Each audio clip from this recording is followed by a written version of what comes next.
Mga kapatid na nananampalataya sa Allah subhanahu wa ta'ala, napakarami ang biyaya sa atin ng Allah.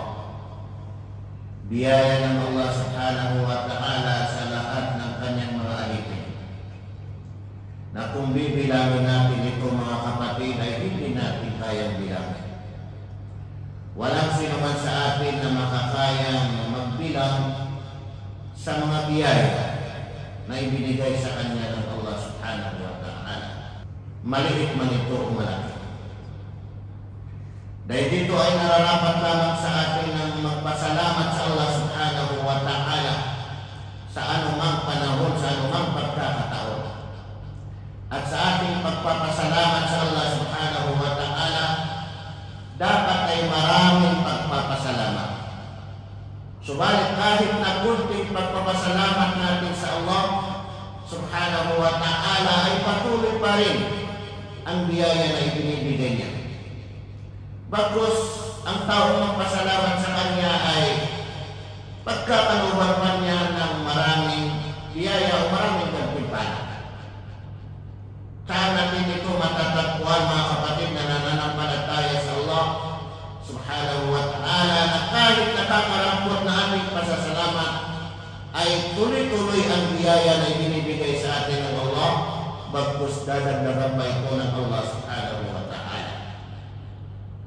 Maliwanag sa banal na Quran na sinabi ng Allah subhanahu wa ta'ala na ang mga biyaya ay walang sino mang makakayang bilangin ito. Sinabi ng Allah subhanahu wa ta'ala sa banal na Quran, wa in ta'uddu ni'matallahi la tuhsuha. At kung bibilangin ninyo ang mga biyaya ng Allah subhanahu wa ta'ala, wa in ta'uddu ni'matallah la tuhsuha, hindi ninyo kayang isa-isahin ang mga ito, ang mga biyaya. Ibig sabihin ay walang sino man sa atin na makakayang bilangin ang isa-isahin natin itong mga biyaya na binigay sa atin ng Allah subhanahu wa ta'ala. Dito lamang sa sarili natin. Lalo na sa pamilya natin, lalo na sa mga kapatid natin, lalo na sa mga kaibigan natin, mga kababayan natin, o sa ating kapwa, mga Muslim, kapwa mga mananampalataya, o kapwa mga alipin ng Allah subhanahu wa ta'ala. Kaya sa puntong ito mga kapatid na nananampalataya sa Allah, pigilan na natin yung pagsabi natin na busy ako. Bakit? Kasi baguhin natin ang ating mga sarili. Baguhin natin ang ating pananaw sa ating mga sarili. Hindi mula noong ilang pong taon o ilang taon ay ang ating sinasabi lamang ay busy ako. Busy ako. Tingnan ninyo. Sa isang salaysay ni Ibn Abbas na sinabi ni Propeta Muhammad sallallahu alaihi wasallam, ni'matani maghbunun fihima kathirun minan nas. Tingnan ninyo. Sa dami-dami ng biyaya ng Allah subhanahu wa ta'ala, dalawa. Isipin natin ang dami mga biyaya ng Allah subhanahu wa ta'ala. Pero itong sinabi ni Propeta Muhammad sallallahu alaihi wasallam, dalawa, ni'matan, dalawang biyaya. Dalawang biyaya. Maghbunun fihima kathirun minan nas. Na maraming mga tao na nawawaldas o kaya ay namigla sa pagkaligaw. Napapabayaan nila, na ibabaliwala nila itong dalawang biyaya ito. Dalawang biyaya na ito ng Allah subhanahu wa ta'ala. Dalawa lang ang pinag-usapan natin. Titingnan natin kung mabuti ba ang pangangatuwiran na araw-araw, gabi-gabi, ilang buwan, ilang taon, ang sinasabi natin ay busy ako. Ni'matan, dalawang biyaya ay binigay ng Allah subhanahu wa ta'ala, maghbunun fihi kathirun minan nas, na nawawagas, napapabayaan, ay babaliwala, nalinlang sa pagkalugi ang karamihan sa mga tao. Ano itong dalawa nito? As-sihhatu wal faragh. As-sihhatu wal faragh. Ano itong dalawa? As-sihha, ang kalusugan, wal faragh, at ang libreng oras. Libreng oras.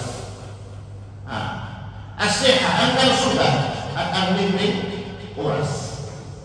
Sabihin man natin na mayroon tayong trabaho, 8 oras, 9 na oras, 10 oras,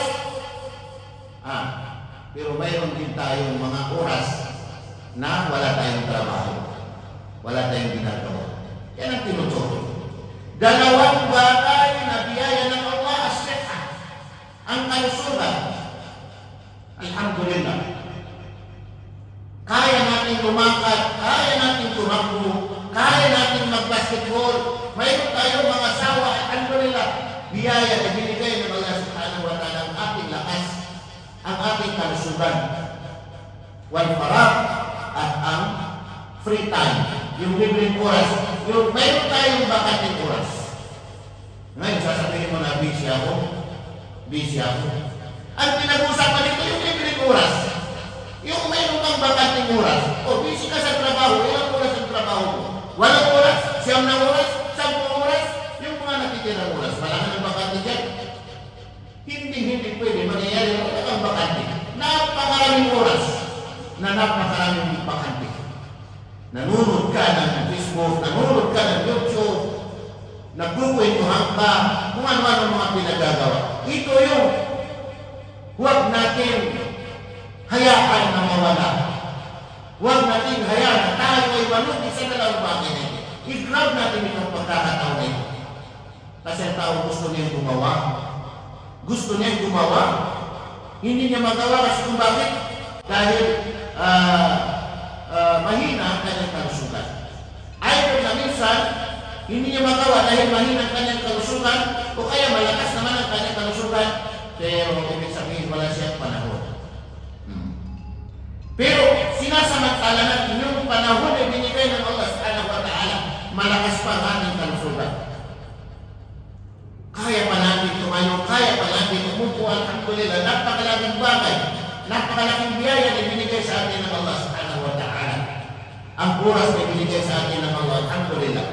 Wala ka sa nasiba kami na dunya, huwag mo kalimutan ang iyong share, ang ibinigay sa iyo ng Allah subhanahu wa ta'ala, sa'yo maghanap buhay ako. Sa paghanap buhay, wala naman siguro ng 24 hours na wala ng pahinga. Mayroon kang oras dyan. Mayroon kang mas marami pa yung mga oras na ibig sabihin faragh, wala kang ginagawa. Ibig sabihin bakante ka. Itong bakante na ito, itong kalusugan natin, alhamdulillah, ibinigay sa atin ng Allah. Itong panahon natin na ito na ibinigay sa atin ng Allah, mayroon tayong bakanting oras, libreng oras. Na, ito yung samantalahin natin mga kapatid. Kaya inuulit natin. Pag sinabi mo na busy ka, okay, ibigay mo sa atin, anong oras na hindi ka busy? Anong oras na hindi ka busy? Anong oras na bakante ka? Wala ka namang binibigay. Ibig sabihin, hindi mo talaga binibigyan ng pagkakataon. Itong dalawang biyaya ng Allah subhanahu wa ta'ala, ang kalusugan at ang bakanting oras. Ang kalusugan at ang bakanting oras. Nalinlang ang karamihan sa mga tao tungo sa pagkalugi. Min'atan, maghbunun fihi kathirun minan nas. Nababaliwala ng mga tao. Nawawalas ng mga tao, nasasayang ng mga tao, karamihan sa mga tao, itong dalawang biyaya ng Allah subhanahu wa ta'ala. Kalusugan at ang bakanting oras, o kaya libreng oras, o kaya free time. Kaya tigilan na natin yung pagsabi natin na wala akong oras, busy ako. Lahat tayo ay nagtatrabaho. Pero mayroong mga oras na wala tayong trabaho, bakante tayo, samantalahin natin ang pagkakataon. Pumunta tayo sa pag-aaral sa pananampalatayang Islam. At minsan ay pinapag-aasabi ng Allah, malaking biyaya ng Allah subhanahu wa ta'ala, na hindi na kailangan na pumunta tayo sa pag-aaral o sa anumang lugar, kundi dito lang tayo sa loob ng bahay. O kahit na dito tayo sa labas, makikita makikinig lang tayo ng mga katuruan sa pananampalataya ng Islam. Ipinagkakaiba natin yan sa ating sarili. Hindi para kayong makulit, para sa ating sarili. Para hindi masayang yung oras na ibinigay sa atin ng Allah subhanahu wa ta'ala. Hindi natin pinag-usapan yung oras ng trabaho, oras na talagang meron tayong ginagawa. Pero ang pinag-usapan natin yung bakanting oras, bakanting panahon, free time, libreng oras, na yun yung tinutukoy ni Propeta Muhammad sallallahu alaihi wasallam. Habang ikaw ay malusupad, samantalahin. Habang ikaw ay may panahon, may oras, samantalahin. Kahit ano ka sa loob ng bahay, tuloy-tuloy ang pagbasa mo ng banal na Quran. Isang araw, isang ayat. Ipagkakait mo sa iyong sarili, isang araw, isang ayat na basahin mo. Ha? Basahin mo ng paulit-ulit. Sabbi isma rabbikal a'la. Ulitin mo. Hanggat sa makuha mo na. Pangalawang araw, susunod naman na, ibig sabihin na talata. Hanggang sa pagmatagal, magiging familiar na sa iyo ang lahat ng mga words na yan. Kasi daming mga words na pari-pariho yan. Pari-pariho lang. Magiging familiar at easy-easy na yung pagbasa mo na po. Tulungan natin ang ating mga sarili. Mga kapatid na nananampalataya sa Allah. Kasi kung hindi natin tulungan ang ating mga sarili, sino kang tutulong sa atin? Sino kang tutulong sa atin? Kahit na magsama-sama ang mga kapatid natin para tulungan tayo. Kung hindi natin tulungan ang ating mga sarili, wala mangyayari mga kapatid. Kaya huwag natin sayangin itong dalawang biyaya na binigay ng Allah subhanahu wa ta'ala, as-sihhatu wal faragh, ang kalusugan at ang libreng oras o kaya ay bakanting oras. At tigilan na natin yung pangangatuwiran natin na sinasabi natin palagi na wala akong oras, busy ako. Aqulu qawli hadha wa astaghfirullah li wa lakum.